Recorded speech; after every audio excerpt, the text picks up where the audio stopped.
दफन 87। गंगा का पश्चाताप, विशंभर की टूटन और अनिकेत की चेतना में मची हलचल के बाद काशी के उस गांव में एक असहज सन्नाटा फैल चुका था। चंद्रमा अब बादलों के पीछे छिप गया था और पूरी बस्ती पर जैसे एक अदृश्य पर्दा गिर गया था, लेकिन यह मौन अधिक देर नहीं ठहर सका। अगली सुबह सूरज की पहली किरण के साथ ही गांव की गलियों में एक ढोलकिया घूमने लगा। उसके गले में लटकी एक पीतल की पट्टी थी और उसकी पीठ पर टंगी ढोलक को वह बीच बीच में बजा रहा था। हर 3 घर छोड़कर वह जोर से ऐलान करता, सुनो सुनो सुनो। ग्राम पंचायत की महाजांच बैठक आज दोपहर को पीपल चौक पर होगी। मंदिर में हुई घटनाओं, रत्न की चोरी, पुजारियों की मृत्यु और द्वार के खुलने की सच्चाई जानने के लिए सभी प्रतिष्ठित और जिम्मेदार लोग वहां अनिवार्य रूप से उपस्थित रहें। ढोल की आवाज के साथ हर गली, हर आंगन, हर चौक में कान खड़े हो गए। बुजुर्गों ने अपनी जपमाला रोक दी, स्त्रियां तुलसी को पानी चढ़ाते रुक गईं और युवा लड़के अब कानाफूसी करने लगे। ये सब विशंभर पंडित के खिलाफ है क्या? और शरण भी तो नहीं दिखा अब तक। किसने खोल दिया वो द्वार और वो नीली रेखा? क्या वो भूत है? गांव की हवाओं में अब संशय का रंग घुल चुका था। गंगा अपने कक्ष में चुपचाप बैठी थी। उसके सामने की थाली में रखा भोजन और जल अब तक अछूता था। उसने सुबह से कुछ नहीं खाया, न किसी से कुछ कहा। द्वार पर खड़ी एक वृद्धा झिझकते स्वर में बोल पड़ी, गंगा बिटिया, विशंभर ने आखिर ऐसा किया। तुम्हें तो कुछ पता ही होगा, आखिर तुम उसकी बहन जो हो। गंगा ने कोई उत्तर नहीं दिया। पता नहीं किस लोभ में किया होगा, ऐसा लगता तो नहीं था। चलो, उसकी पत्नी ये विपदा देखने से पहले धरती छोड़ गई। बड़बड़ाते हुए वह चली गई।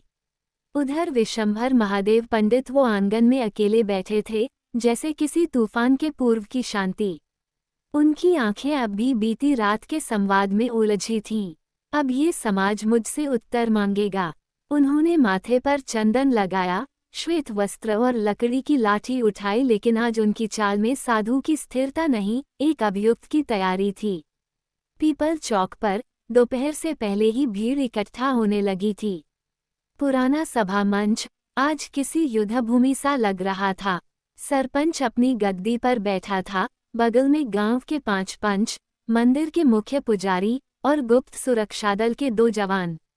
जैसे कोई छोटा गांव नहीं, एक प्राचीन सत्य की अदालत लगने वाली थी। और फिर मंच पर नाम पुकारा गया, पंडित विशंभर महादेव पंडित को उपस्थित किया जाए। भीड़ की नजरें एक साथ एक दिशा में घूमी। सफेद वस्त्रों में, माथे पर तेज लेकिन चेहरे पर थकावट का गहरा चिन्ह लिए विशंभर धीरे धीरे मंच की ओर बढ़े। उनकी हर पदचाप के साथ कई चेहरे झुक रहे थे। कुछ नजरें संदेह से देख रही थीं, कुछ श्रद्धा में डूबी थीं। लेकिन एक बात तय थी, आज विशंभर को सिर्फ ऋषि नहीं, उत्तरदाता के रूप में सुना जाएगा। वहीं एक और अनुपमा और अग्निवेश भी थे, डरे हुए, सहमते उनके चेहरे पर पिता के लिए भय और सम्मान दोनों जूझ रहे थे। ध्यानचंद का कोई अता पता नहीं था, वो गंगा तट पर शायद सिक्के जमा कर रहा था। कुछ क्षण के लिए भीड़ में मौन छा गया, जैसे शेर के आने पर जंगल एक पल को चुप हो जाता है, पर फिर कानाफूसी शुरू हो गई। इन्हीं के पास थी वो चाबी। अब देखो क्या जवाब देते हैं। अगर यही दोषी निकले तो क्या करें? सरपंच ने ऊंचे स्वर में कहा। पंडित विशंभर, गांव आपसे उत्तर चाहता है। आपने जो कहा था कि द्वार कभी न खुले, तब भी वह खुल गया। मणि गायब है, 2 मौतें हो चुकी हैं, जबकि स्वर्ण चाबी आपकी देखरेख में थी। क्या अब भी आप चुप रहेंगे? विशंभर ने सभा को देखा। वर्षों की तपस्या और ज्ञान आज एक अदृश्य कटघरे में खड़ा था। उन्होंने लंबा श्वास लिया, फिर धीरे धीरे बोले, मैं वही कहूँगा जो जानता हूँ। हाँ, वह चाबी मेरे पास है। हाँ, वह द्वार मैंने कभी बंद किया था, पर मैं ये नहीं जानता वह अब कैसे खुला। और हाँ, जिस शक्ति को तुम खोज नहीं सकते वो अब जाग चुकी थी, पर मैंने उसे बंद से बांध दिया। ये सुनते भीड़ में सन्नाटा छा गया। सरपंच ने तीखे स्वर में कहा, 2 निर्दोषों की हत्या के बाद भी क्या आप निर्दोष हैं? पंडित जी ने कहा, मैं यह नहीं कह रहा, मैं बस ये कह रहा हूँ जो दोष तुम देख रहे हो वो उस द्वार से आया है, न कि मुझसे। तभी भीड़ में से एक आवाज आई, फिर उस द्वार को किसने खोला? सच तब तक बोला नहीं जा सकता जब तक उसका समय न आ जाए। पंडित जी चुप हो गए। वे जानते थे वह नाम लेने से जो घाव दबे हैं वे फट पड़ेंगे। पंचायत अब निर्णय की दहलीज पर खड़ी थी। गांव के चौपाल में मशालें धधक रही थीं। सरपंच का चेहरा कठोर हो चुका था और भीड़ अब जानना चाहती थी सच। तभी एक ग्रामीण खड़ा हुआ, वह वैद्य ललित था जो मंदिर के पीछे रहता था। पंडित जी, आप कहते हैं आपने चाबी छिपाई थी, पर फिर भी मंदिर के द्वार खुले, मणि चोरी हुई और अब 2 मौतें हो चुकी हैं। आपको तो खुद सामने आकर बताना चाहिए था, फिर आप क्यों चुप रहे? विशंभर का स्वर थरथराया पर फिर भी दृढ़ था। मैं जानता हूँ मैं चुप रहा, पर उस चुप्पी का कारण था उस द्वार की भीषणता।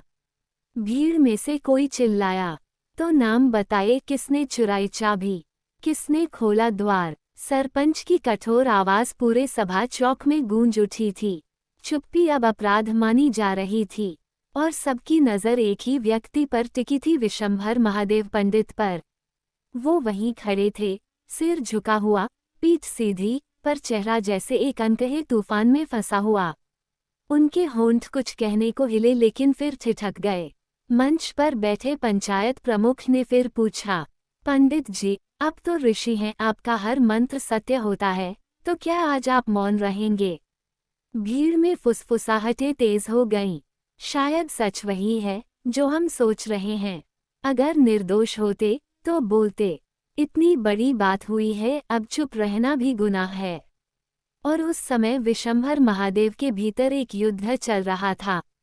उनकी चेतना में 2 आवाजें एक साथ टकरा रही थीं। एक आवाज कहती, सत्य कहो, वही धर्म है, वही तारनहार है। दूसरी आवाज गूंजती, अगर तुमने गंगा का नाम लिया तो तुम सच कहकर भी अन्याय करोगे। उन्होंने धीमे से आंखें मूंद लीं।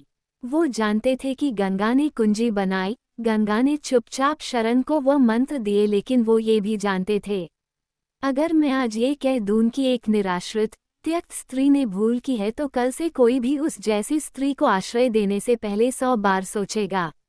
उनके भीतर का संत बोल पड़ा, मुझे ये अपराध स्वीकारना होगा ताकि भविष्य में किसी गंगा को ये संसार धिक्कारे नहीं। अगर मैं गंगा को दोषी ठहरा दूं तो वह समाज जिसे मैंने जीवन भर शिक्षा दी, वही समाज फिर किसी को बहन मानने से डर जाएगा। विशंभर महादेव ने धीरे से आंखें खोलीं। उनकी दृष्टि सामने बैठी भीड़ पर टिकी। किसी की आंखों में श्रद्धा थी, किसी में अविश्वास और किसी में तिरस्कार। उन्होंने अपने होठों को सधा और मन ही मन बुदबुदाए, कैसी मजबूरी है, जिस तालू से कभी झूठ न कहा गया उसी से आज सच भी नहीं कह पा रहा। काश गंगा, काश तूने यह न किया होता तो आज मैं अपने समाज के सामने आंखें मिलाकर खड़ा हो सकता। एक क्षण को उन्होंने हाथ जोड़ लिए। भीड़ चौंकी, क्या वह स्वीकार करेंगे? लेकिन नहीं, उनकी आवाज शांति से निकली, मैं मौन रहूंगा। फिर एक लंबा मौन जिसमें सैकड़ों आंखें, सैकड़ों प्रश्न, सैकड़ों न्याय की उम्मीदें टंगी थी, पर उन्होंने तय कर लिया था, वे अब दोष नहीं बताएंगे बल्कि स्वयं दोष स्वीकारेंगे। क्योंकि उन्हें पता था, सत्य केवल कह देना धर्म नहीं होता, उसे किन शब्दों में और किस समय कहा जाए, यही सबसे बड़ा धर्म होता है। गांव की स्त्रियां, जिन्होंने गंगा को बहन, गुरु की बेटी, लक्ष्मी माना था, अब कानाफूसी करने लगीं। किसी ने कहा, इनकी ही बहन थी वो गंगा, उसी ने अगर। अरे चुप रहो जब तक कुछ साबित न हो। और वहां मंच पर विशंभर महादेव अकेले खड़े रहे, अपने निर्णय के भार तले, लेकिन अडिग। तभी सरपंच ने सीधा प्रश्न दागा, क्या वह आपका शिष्य था शरण? क्या आपने ही उसे वहां पहुंचने दिया था? और क्या आपकी मुन्हा बोली बहन गंगा उसी के साथ थी? सवाल जैसे तीर बनकर विशंभर के हृदय में उतर गया। उनकी आंखें पथरा गईं। कुछ क्षण वे चुप रहे, फिर धीमे से बोले, मैं इस बारे में कुछ नहीं कहना चाहता। भीड़ भड़क उठी। देखा, चुप्पी का मतलब है सच है। पंडित जी ने ही रास्ता दिया और अब छिपा रहे हैं, क्यों? किया, इसलिए शरण को हमेशा अपने सानिध्य में रखा। इस हंगामे के बीच भीड़ के पीछे से एक स्वर आया, बस करो। कैसे हुआ इस महापुरुष का अंत? अगले भाग में कहानी आगे जारी रहेगी। कहानी पसंद आने पर लाइक करें, सब्सक्राइब करें और अपने मित्रों से साझा करना न भूले। धन्यवाद।